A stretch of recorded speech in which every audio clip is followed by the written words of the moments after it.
Happy homecoming, everyone. Welcome.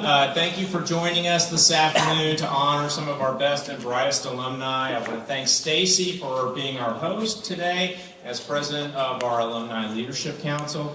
And under her leadership, the Alumni Leadership Council is hosting today's program.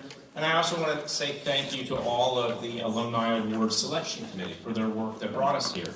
They volunteered, they reviewed all of the honorees, and I want to thank you all. I also want to make one additional introduction. Today we have with us President Sue DeWine, President Emerita, here with us today.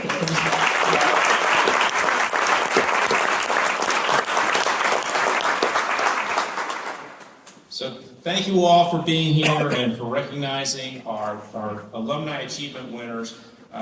We have over 13,000 Hanover alumni in the world today. They are the foundation of the college, our most important ambassadors. Your successes are our successes because what we seek to do is to send talented young people out into the world to make a difference, and we will see 3 great examples of that today. But also we know that there are many, many more examples of Hanover alumni making a difference in their communities, in the nation, and the world. And it's exciting to share their accomplishments and then also to lift up these exemplars today. Today we do recognize 3 of our outstanding alumni.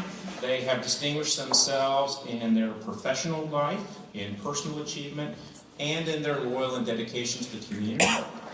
Through their career accomplishments and engagement with the college, they have set a standard for our students and our fellow alumni. And they represent the life-changing impact that a Hanover College education makes. And so, excited to congratulate all of them today. And now I invite Stacy back up to begin the ceremony.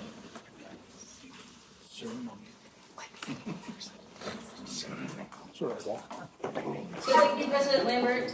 It is my honor to recognize this year's honoree for the Distinguished Young Alumni Award, Jasmine O'Connor, class of 2012.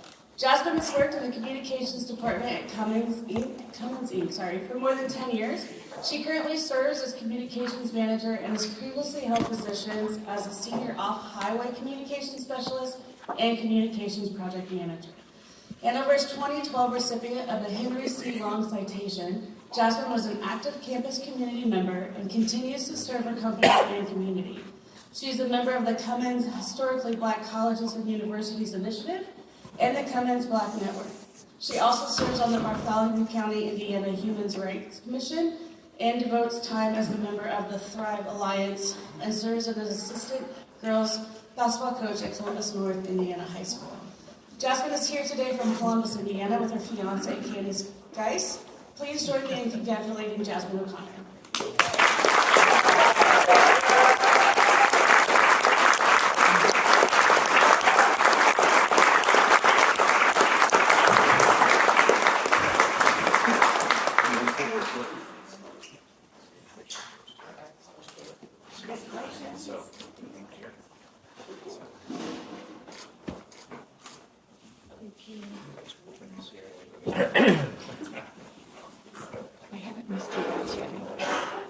All right, thank you, Stacy. Can y'all hear me good out there? All right, welcome to my TED Talk then. So in this TED Talk, I just want to tell y'all a short story, right? So in 1988, I was designed, built, and produced by a Black woman. I would not be the woman I am today had it not been for that Black woman. That Black woman is my mother. I will never forget the sacrifices she made while I was growing up, which has instilled a practice of selflessness in me that is at the core of everything I do. So my mother, she married my stepdad, and he used to work for this company called Wheaton Franciscan. And at that company, he had a colleague by the name of Jim Burton. And I went on to play travel basketball for Jim. And one day we were talking, he said, "What do you want to do after school?" And he said, "If you want to play basketball at the college level, you should consider this school called Hanover." So fast forward, well, before I go there, just so you know, that short interaction with Jim, it taught me the significance of planting seeds, right? Whether that's seeds of kindness, knowledge, compassion, whatever you have it, because it promises a better tomorrow. And that better tomorrow is something that I believe everyone should have access to. And so I do everything in my power for those people around me to afford that better tomorrow. So fast forward to the summer of 2008, where I had completed a year of Hanover college, but then I quit. Literally just gave up and went home. And I get this phone call from this gentleman named Taran McZ. And he said, hey, I'm the new director of multicultural affairs, and the president, Sue DeWine, she told me my first task on the job is to get you back on campus. Looking back at that interaction, right, it introduced me to the concept of people seeing things in you that either you can't or have not seen in yourself yet, right? And so sorry about that pause. Sue, in just 1 year, Sue saw something in me when all I saw was a quitter. So I end up back at Hanover College, and then in 2010, Sue said, why don't you come be a part of this Live Our Loyalty campaign? I want you to give a speech. What I did know at the time is she had strategically set me at the same table as Mark Levitt, right next to her. Right? And so I go give this speech, I get up there, get a little standing ovation, come back and sit down, and he asked me a similar question as Jim. He said, well, what are you going to do after school? And I said, well, I'm going to go work for Verizon. And he has that look. You guys know he has a look, right? And he was like, I bet if you come work for Cummins, you won't want to work for any other company. And so I give him my resume, and the rest is history, right? So the moral of this short TED Talk story is you have to surround your people who can teach you things, who know a little bit about gardening, planting seeds, who knows how to follow directions, Taran McZ followed your instructions, and who can create spaces and opportunities for you beyond your wildest dreams. Thank you. Oh, wow.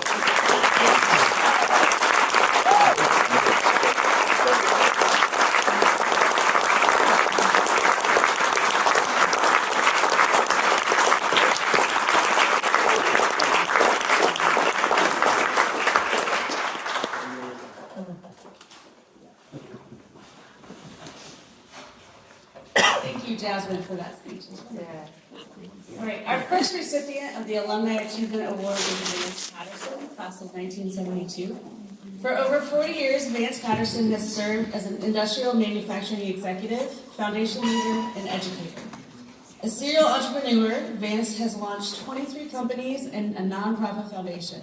His global experience includes joint ventures in North America, Europe, Asia, and South America, as well as teaching at Oxford University. He currently serves as president of 8 North Carolina and South Carolina-based entities. In 1982, Vance began working with Solar Shield Incorporated, which manufactures and installs industrial roof cooling systems. In 1989, he started the Patterson Fan Company, which manufactures and sells industrial fans around the globe. He continues as president of both companies and leads the subsidiary Inc., Patterson Ventilation Company, Whitsits Inc., Main Street Broadcasting Incorporated, Frenzy Teas Incorporated, and Fishbowl Enterprises. Vance is also the founder of the Foundation Forward. The nonprofit organization is committed to teaching civics and preserving American history. Foundation Forward designs, builds, and gives permanent displays of the Charters of Freedom, including the Declaration of Independence, U.S. Constitution, Bill of Rights, and now the Civil Rights Amendments in communities nationwide. 49 memorials have been gifted, providing localized access to these historical documents in a proper setting for educational purposes, including here at Hanover College. Thanks to a recent commitment from Vance and his wife, the renovation of the ground floor of Parker Auditorium will soon be underway, and will become the Hanover College Center for Business and Entrepreneurship, thanks to their generosity.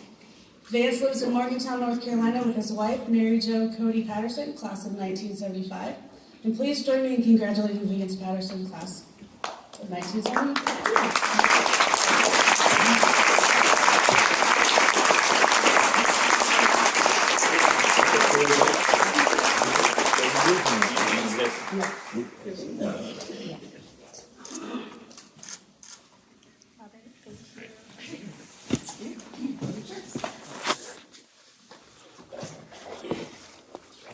Well, way to go, Jasmine. I'm very impressed. Thank you for being here. It is such an honor to be here in front of Hanover alumni and Hanoverians and to accept this gift. Now, Melba told me I'd have a few minutes to talk and what to say. So I got to thinking back. I was speaking as the guest speaker for the Shoemaker Series earlier this year. And one of the questions they asked me was, what had my experience at Hanover done for me later in life? And I kind of chuckled because I was an econ major, and there wasn't a huge demand for econ majors, a 21-year-old econ guy in 1972. So my first job was slinging chicken at a Corpus Christi Mexican restaurant down in Texas. Well, as time progressed, I used my Hanover education more and more. I used my C in chemistry for a job in selling chemicals to industrial, to water treatment and cooling towers. And I used my C in German one summer when I was installing roof cooling system in southern France. And the plumber there spoke French, Italian, and a little bit of Spanish.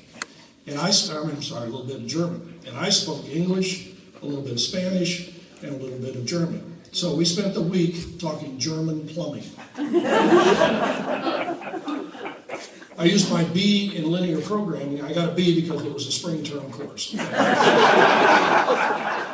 better get a B spring term. Yeah. Well, that got me a job at Steak and Shake as my first job as a financial analyst because I put on the resume linear programming, ASCII, and COBOL, those two words. So that made the difference in getting the job.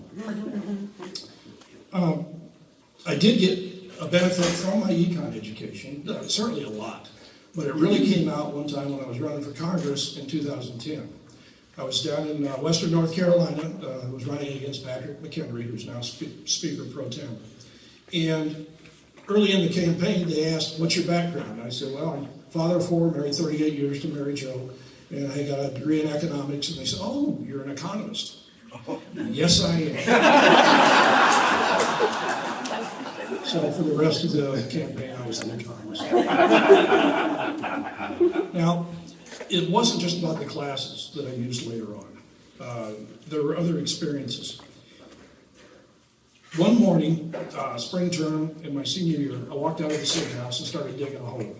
And some of the brothers came out and said, what are you doing? And I said, I'm building a white cross. And they said, can we help? And I said, sure.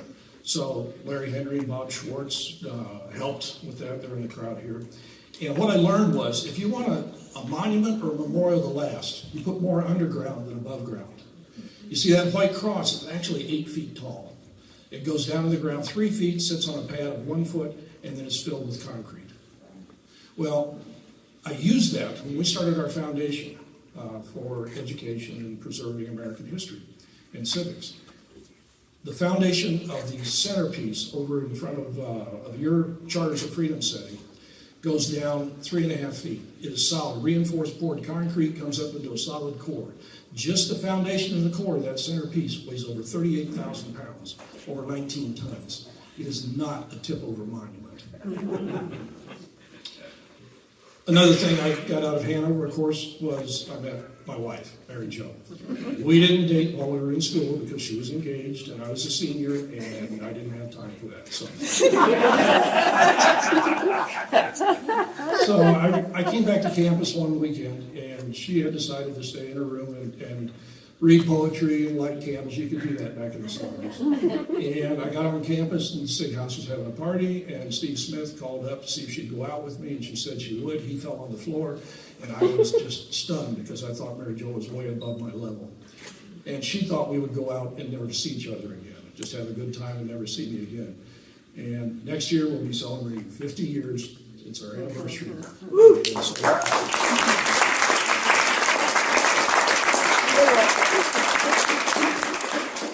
So Hanover's had a tremendous effect on my life as far as liberal arts education. It prepared me to later in life take chances, tolerate failure, and celebrate success like no other place in the world.